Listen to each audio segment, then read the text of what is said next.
This is a Dayton 24/7 Now Code Red Weather Alert.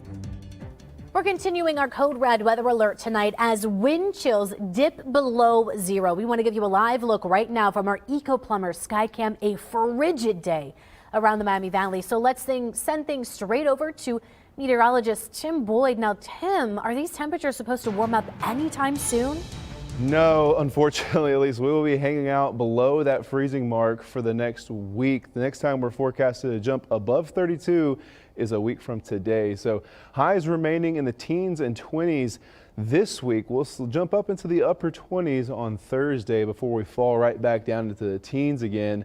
Below zero wind chills through Wednesday are expected. So we do have a wind chill advisory in place tonight, starting at 3 a.m. through 11 a.m. tomorrow. And we are tracking some snow showers with a chance of them Thursday and Friday of this week. Here's a look at that wind chill advisory. Now, we have been dealing with a wind chill advisory for several days now, but slowly but surely moving out of certain parts of the Miami Valley. Hamilton, Lebanon, Wilmington areas, Dayton, Springfield, Urbana, you guys are not included in this, but this is until 11 a.m. on Tuesday.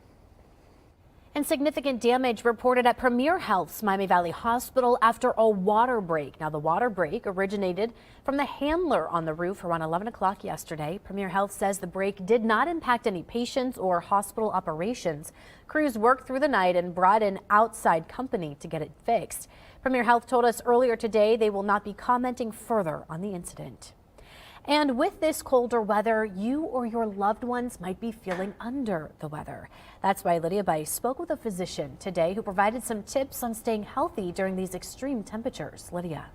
That's right. Dr. Joseph Allen, Regional Medical Director for Premier Health, told me today that he has definitely seen an increase in patients since the holidays, where many of us were around large groups or traveling.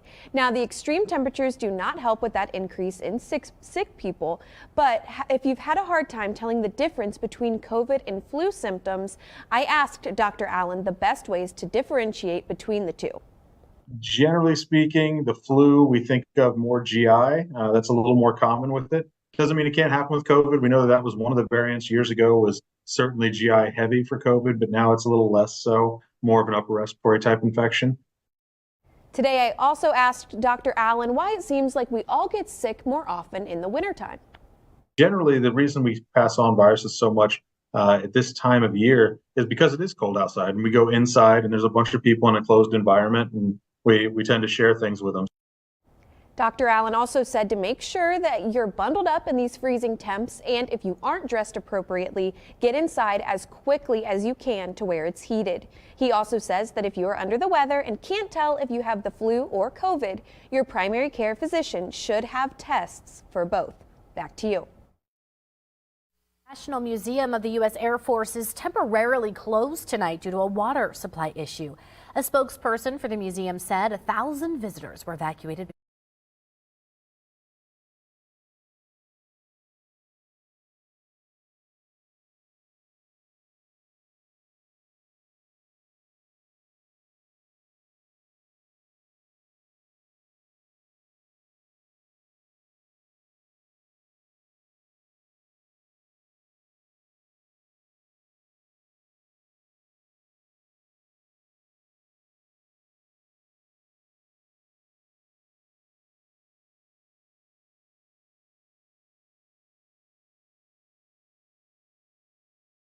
Actually coincides with King's actual birthday.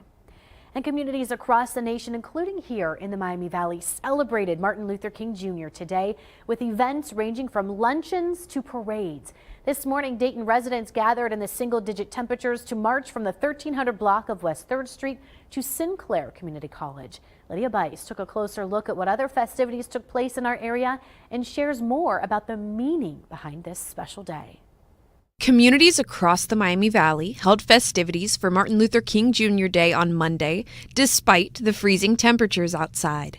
On Monday morning, the Centerville, Washington Diversity Council held their annual MLK Breakfast, a sold-out event with dynamic speakers honoring MLK's legacy. Montgomery County Commissioner Carolyn Rice shares why this event is so important. He gave his life for this cause in the end, and we're not there yet, We've made strides towards equal opportunities for all, but we have not yet arrived. Judge Walter Rice was the keynote speaker at the Centerville, Washington Township event. His legacy of fighting poverty, his legacy of fighting discrimination and non-inclusion of all of us is one that we need now more than ever. Huber Heights had several opportunities to honor Dr. King. Their annual march was canceled due to the cold, but it was moved to the B-side coffee bar where community members could gather and share a warm drink. Then, a special program took place at Wayne High School, where students recited poetry, and the first African-American female vice mayor of Huber Heights, Mrs. Lucille Dale, spoke to the crowd. It's important because Dr. King believed that we all needed to have freedom and we all needed to have equity and we needed to come together because any injustice for one of us means injustice for all of us. The annual MLK Day March in Yellow Springs was canceled due to extreme temperatures, but that didn't stop the community from gathering. Local children read essays on today's theme, and music was performed by the World House Choir at the John Bryan Community Center gym. And remember, this isn't about just one day in January each year. This is something we should think about every day, but today is a day we set aside to make sure that we as a nation remember all that he believed in, all he gave his life for. That was Lydia Bice reporting tonight. Now, blood centers in need of donors. Why some healthcare providers hope younger people will consider donating. The fourth and final day of Flying to the Hoop 2024. How would Preble Shawnee fare playing in the first game on Monday? And coming up, just how long you can expect this cold to stick around and a chance for snow in the forecast. You're watching Dayton 24/7 now.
Tonight, many are choosing to take part in acts of service in honor of Dr. Martin Luther King Jr.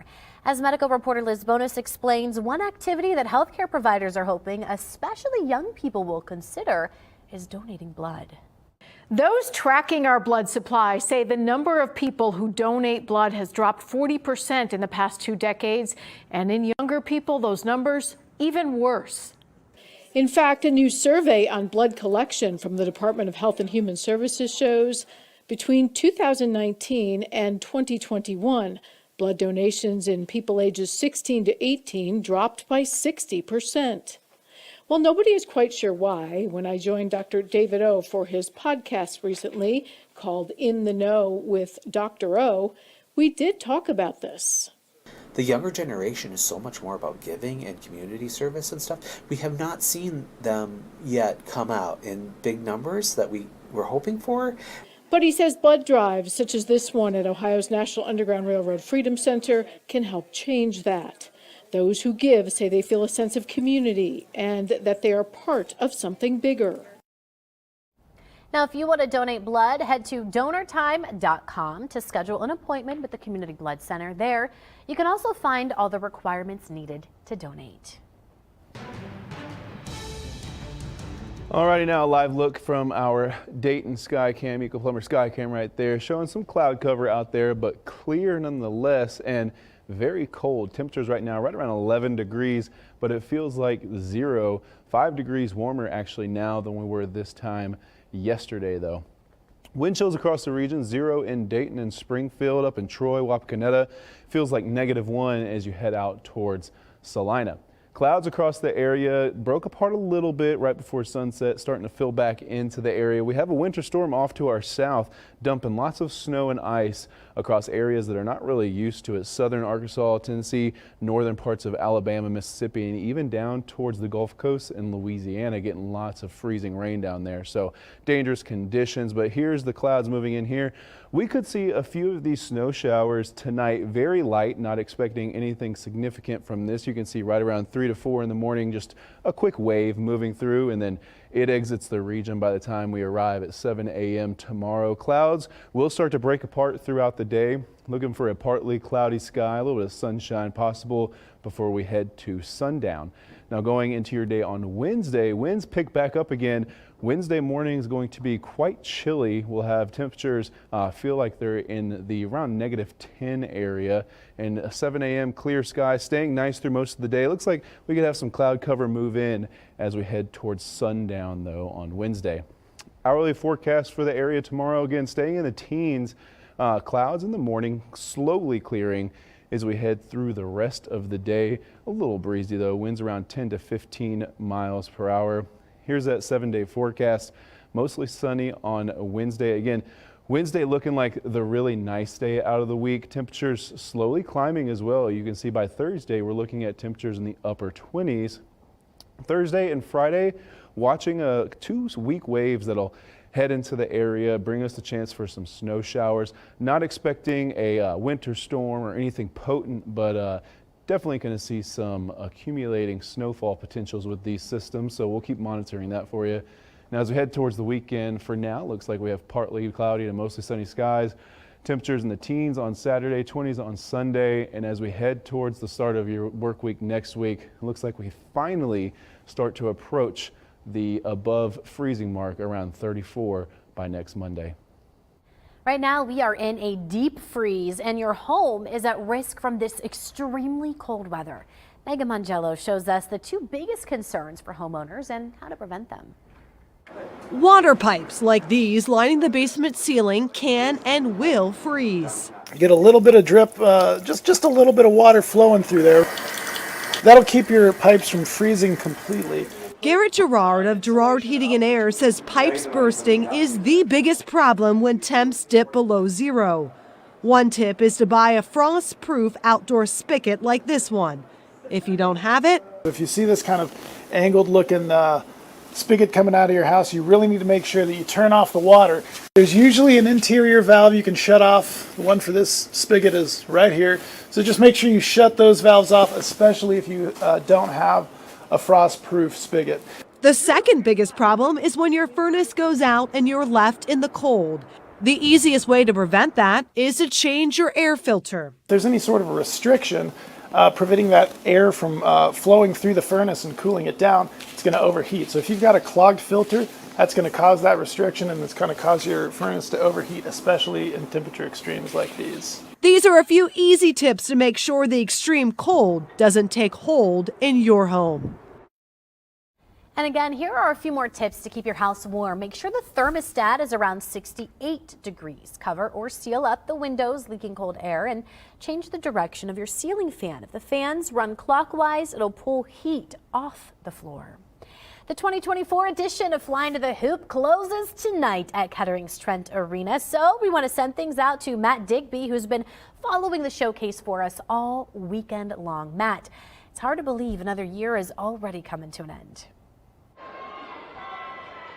Yeah, Elise, you talk about how quickly the weekend has gone. 19 games scheduled from Friday through Monday. 17 have been completed. Game 18 right now finishing up behind me. Game 19 coming up in a few minutes will feature Fairmont as they take on Cincinnati Sycamore. But earlier today, Preble Shawnee was in action. They were facing Lloyd Memorial High School from Kentucky, but the Arrows finding themselves in a deficit in the second quarter, with Lloyd ultimately going on to win by 18. Now, Mason Shrout from Preble Shawnee, he did lead all scorers with 22 points. Braden Robinette had 11 for the Arrows. And for Preble Shawnee, they took note of getting back on track after a loss to Oakwood in last year's showcase. Now they're looking to get back on track again. Last year helped us in the long run with that game. I'm hoping the same this year. Like this game, we can go back, look at some things that maybe we did different or we took away from this game that can help us down the road. We got a lot of big games coming up. We get to refocus. We get humbled a little bit. Started out 12-0. I think we came in with our heads a little high, which you want to come in with some confidence, but I think we came in with a little bit too much. Get back to work and continue getting better. And you just heard from Mason Shrout. He also mentioned the goal to return here to Trent Arena in a couple months because Preble Shawnee's in Division III and Trent Arena will be hosting regionals for Division III in March. And we'll have coverage of Fairmont and Sycamore. That game again coming up in about a few minutes here at Trent Arena, just as soon as the game behind me finishes up between Oak Ridge and Reynoldsburg. Going to send it back to Elise in the studio. Live in Kettering, I'm Matt Digby. All right, Matt, thank you. Well, community leaders across the Miami Valley are now joining together to combat hunger in the area. The Super Bowl of Caring is helping to eliminate child hunger here in Dayton. Our partners will be accepting food and monetary donations throughout the area. Now, these donations will then be distributed to 3 local organizations, the Food Bank, For Love of Children, or Flock, and the House of Bread. You can contribute by taking out your phone, scanning that QR code to make a donation. The donation drive ends February 12th. The Dayton Art Institute revealing its special exhibits lineup for 2024. A look at what you can expect. You're watching Dayton 24/7 now.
the Dayton 24/7 Now News app, brought to you by the Jeff Schmidt Auto Group. The Dayton Art Institute has officially announced its 2024 exhibition lineup. Alex King gives us a preview. It all kicks off in February. This is going to be so much fun. It kicks off with the artistic life of Aka Prima, who was born in Poland and lived most of her adult life in Troy, Ohio. Next is going to be riveting women artists with the Sarah W. and Michelle Van Swaddle collection, and it showcases a variety of styles and media with an emphasis on support of feminist viewpoints and LGBTQ+ communities. So that will be really great to check out. And continuing the 2024 special exhibition season, it will close with Mary Grinchmas, Art of Dr. Seuss Holiday Classic, and America's Funniest Animated Family. So there's so much to be seen. A lot of things to look forward to in 2024 at the Dayton Art Institute. Back to you guys. There are a lot of things to look forward to, and I'll tell you what, going to the Art Institute might be one of them. So cold. I went for Oktoberfest, and that was really nice. It is really nice. Have a great night.